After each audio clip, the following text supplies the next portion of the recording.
Sebab Tuhan baik dalam hidup kami.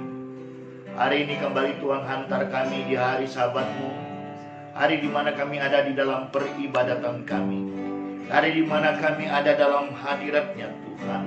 Dan dalam ibadah kami hari ini, kami juga sudah memuji menyembah Tuhan. Biarlah hari ini Tuhan, ketika kami sudah memuji menyembah-Mu, itu berkenan kepada Tuhan. Saatnya kami akan duduk diam mendengarkan Tuhan lewat pemberitaan firman Tuhan. Bapa yang baik, biarlah Engkau urapi setiap kami. Berkati juga hamba-Mu. Berbicaralah Bapa dalam nama Yesus.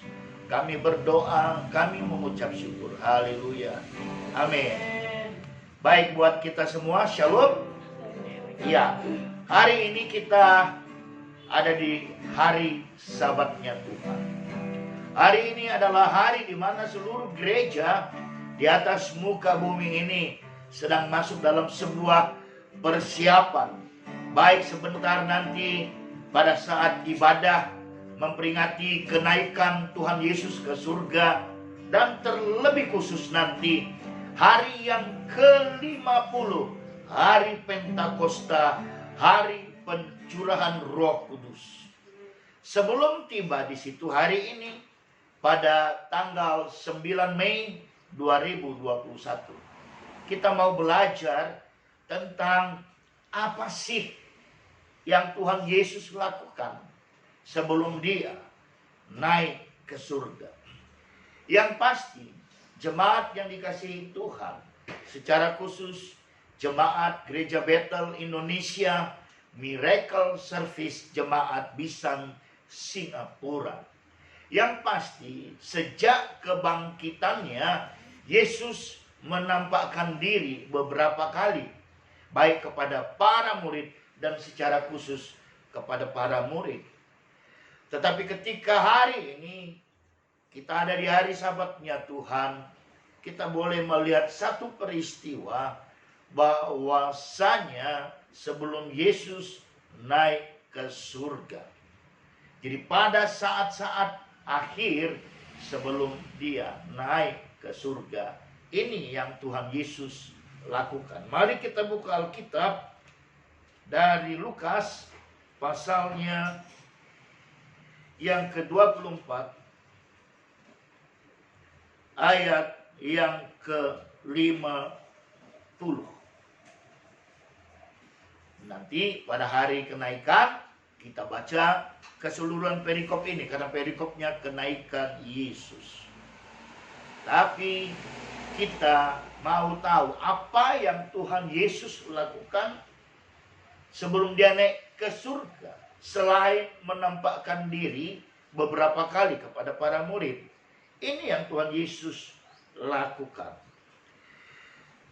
Lukas 24 ayat 50. Lalu Yesus membawa mereka keluar kota sampai dekat Betania. Di situ Ia mengangkat tangannya dan memberkati mereka. Jemaat yang dikasihi Tuhan, berdasarkan referensi ayat Alkitab ini, maka tema kita hari ini adalah berkat bagi yang dikhususkan. Kalau kita merenung, kenapa Yesus hanya membawa para murid?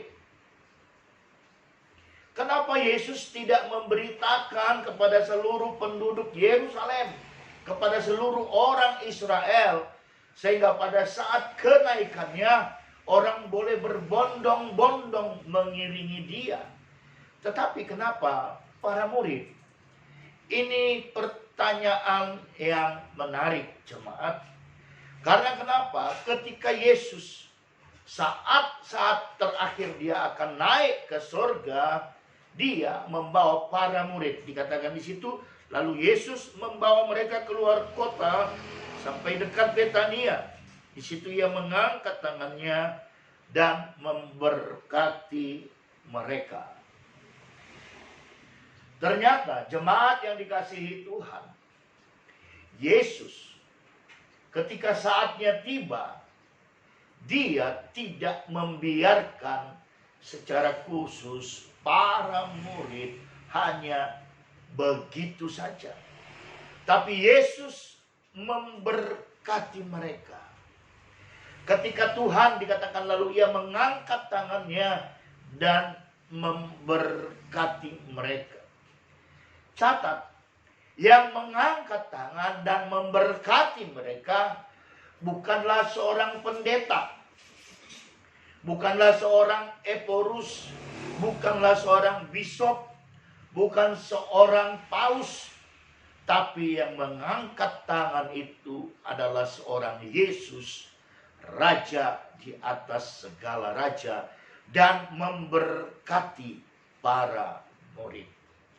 Ketika Yesus yang adalah Tuhan, ketika Yesus yang adalah Raja mengangkat tangan dan memberkati para murid, itu mengartikan bahwasanya sebagai murid kita mendapatkan perhatian dan tindakan istimewa dan khusus daripada Tuhan. Ketahuilah, para murid yang mengikut Yesus atau yang dibawa Yesus keluar kota sampai dekat Betania, mereka hari ini adalah merupakan tokoh yang menjadi pengingat bagi kita. Sebab hari ini murid itu adalah kita, saya dan jemaat sekaliannya. Persoalan bagi kita adalah sebagai murid, tentu dia harus meniru guru. Apa yang guru lakukan, apa yang guru kerjakan, itulah yang harusnya murid juga kerjakan dan lakukan. Lalu poin yang menarik, kenapa Yesus memberkati para murid?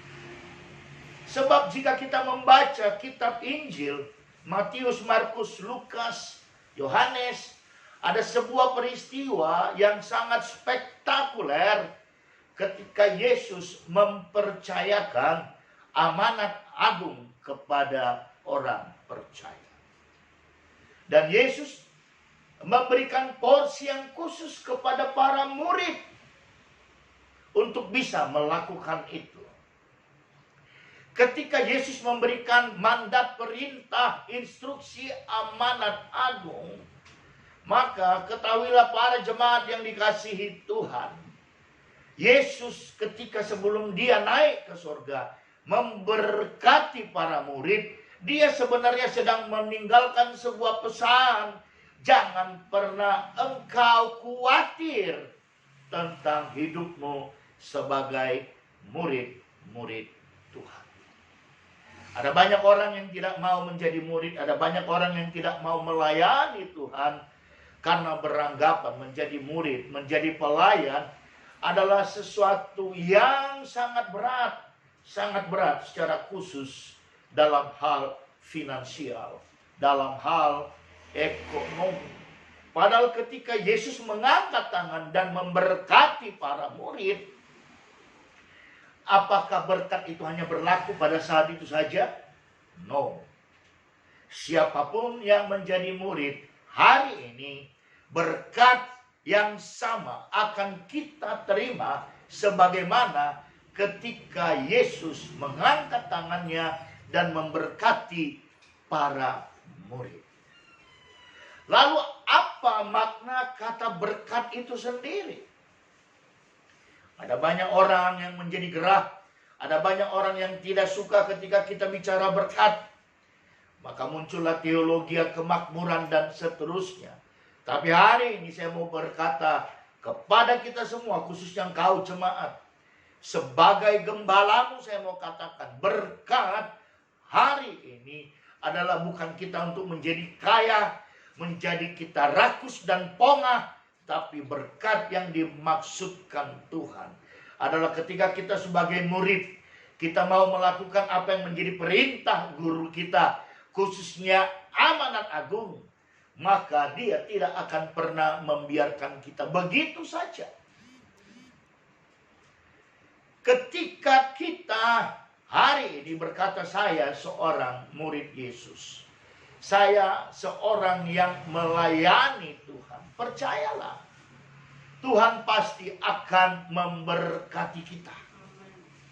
Sebelum kita sampai kepada hal tentang berkat, mari kita buka Mazmur 103 terlebih dahulu.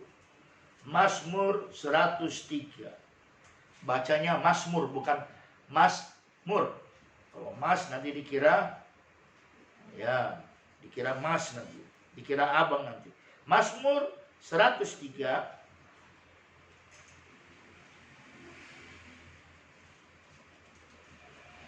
Mazmur 103 ayatnya yang ke-13. Mazmur 103 13. Demikian firman Tuhan. Seperti Bapa sayang kepada anak-anaknya, demikian Tuhan sayang kepada orang-orang yang takut akan Dia. Ternyata menjadi murid haruslah orang-orang yang takut akan Dia. Pak Pendeta, lalu gimana tuh Yudas yang berkhianat? Ya, betul. Dia murid sebelum dia berkhianat. Tetapi sesudah dia berkhianat, dia tidak lagi menjadi murid, bahkan dia mati dengan sangat-sangat mengenaskan, bunuh diri. Oh, satu lagi Pak Pendeta, gimana pula tuh Petrus menyangkal Yesus sampai 3 kali? Ya, benar. Ketika dia menyangkal Yesus, pada saat itu dia adalah manusia seutuhnya yang sedang berjuang antara manusia daging dan manusia rohnya. Tapi lihat, ketika kemudian Petrus bertobat, dia menjadi murid yang sangat radikal. Ketika dia berkhotbah, ada 3.000 orang bertobat. Ketika dia berkata, emas dan perak tidak ada padaku. Tapi ketika dia mengeluarkan perintah, orang yang sakit disembuhkan. Itu menjadi murid. Seperti Bapa sayang kepada anak-anaknya, demikianlah Tuhan sayang kepada orang-orang yang takut akan Dia. Saya terlalu percaya murid pasti takut akan Tuhan. Bukan takut seperti saya dulu sekolah. Waktu SD misalnya, saya tidak mengerjakan PR, pekerjaan rumah, maka tangan saya dibuat begini.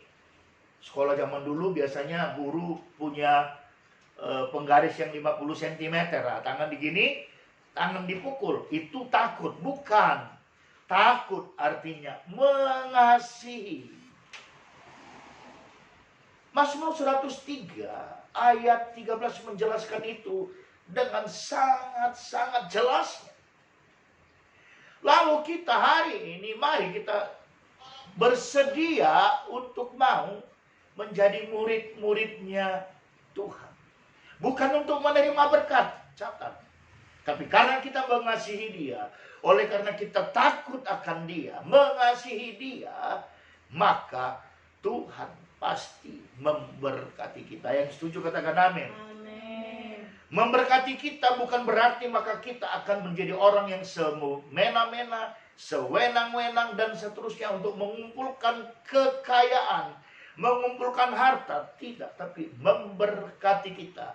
Karena kita menjadi murid Yesus. Murid yang sudah dipesankan Yesus sebelum Dia naik ke surga untuk boleh menjadi eksekutor ataupun pelaku daripada amanat agung.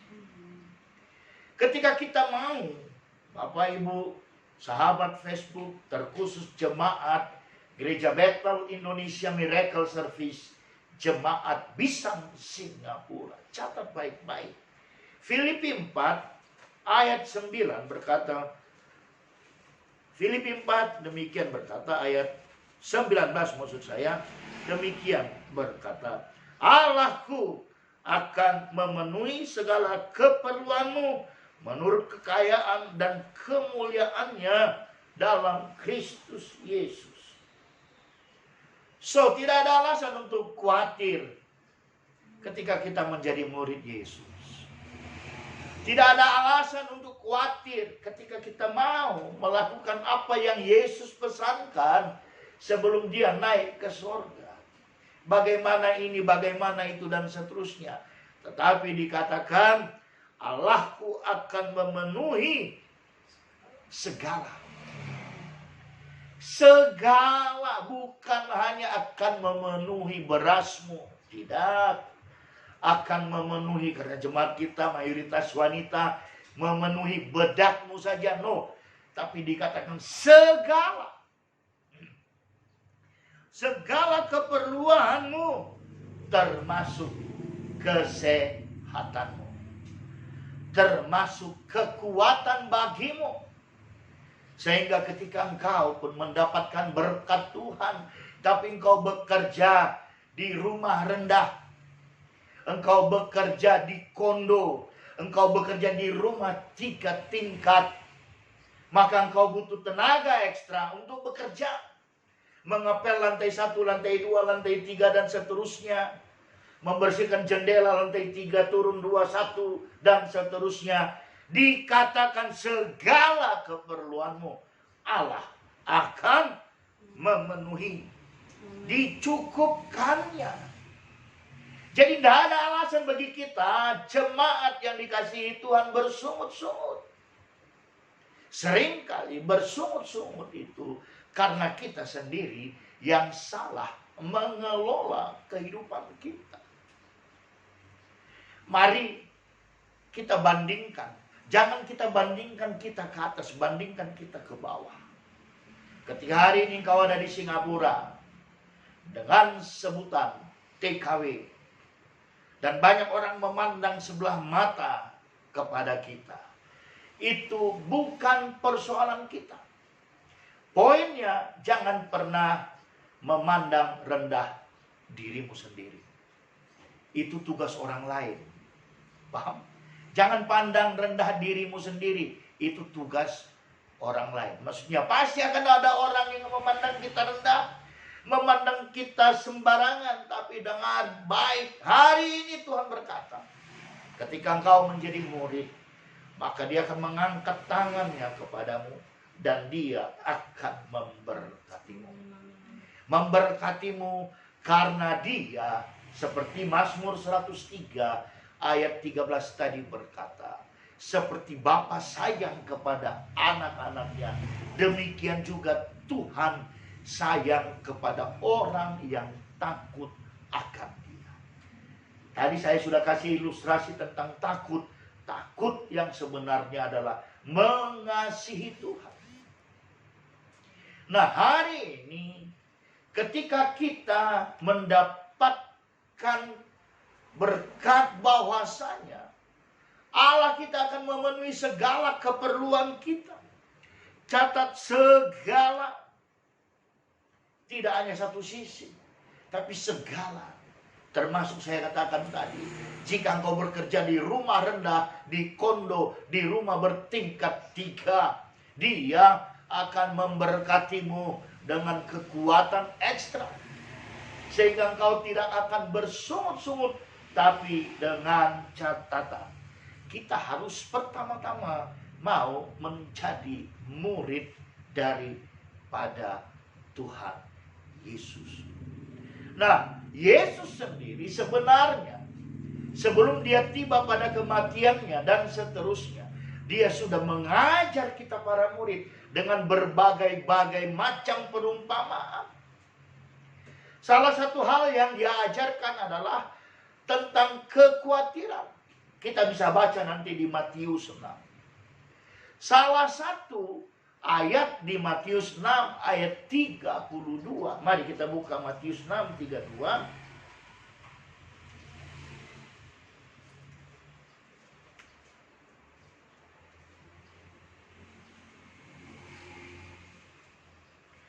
Semua itu dicari bangsa-bangsa yang tidak mengenal Allah. Akan tetapi Bapamu yang di sorga tahu bahwa kamu memerlukan semuanya itu. Jadi kalau kita di atas dunia ini ngoyo, kerjanya ngotot untuk jadi kaya, sesuai Matius 6 ini tadi, berarti kita orang yang tidak kenal Allah. Ataupun kita orang Kristen, tapi kita Kristen KTP. Dikatakan di Matius 6 sangat luar biasa. Tetapi katanya apa? Bapamu tahu engkau apa namanya? Memerlukan semuanya itu. Allah tahu saya butuh mobil. Allah tahu kita butuh gaji yang besar. Allah tahu. Tapi Dia mau kita bukan konsentrasi kepada berkat itu, tapi kita konsentrasi kepada Dia yang menurunkan berkat itu. Inilah yang menjadi orang Kristen sering salah paham, gagal fokus. Berkatnya yang dicari, bukan sang pemberi berkat itu yang dikejarnya. Maka mari dikatakan, kita nggak usah khawatir. Karena ketika kita hidup flow, mengalir dalam tuntunan Tuhan sebagai murid, semuanya katanya Dia tahu, dan Dia tahu kita memerlukan itu, dan Dia akan memenuhinya. Itulah dahsyatnya Tuhan. Jadi sebelum Dia naik ke surga yang sebentar lagi kita akan memperingatinya, Dia memang mengangkat tangan dan memberkati para murid, agar para murid tahu bahwasanya Dia adalah Allah, sebagaimana yang dijelaskan di Mazmur 103 ayat 13, sebagaimana yang dijelaskan di Matius 6 ayat 32. Sebagai murid, mari kita benar-benar berpadanan dengan Kristus. Di atas semuanya itu, kita mau melakukan apa yang menjadi pesan-pesan terakhir daripada Yesus.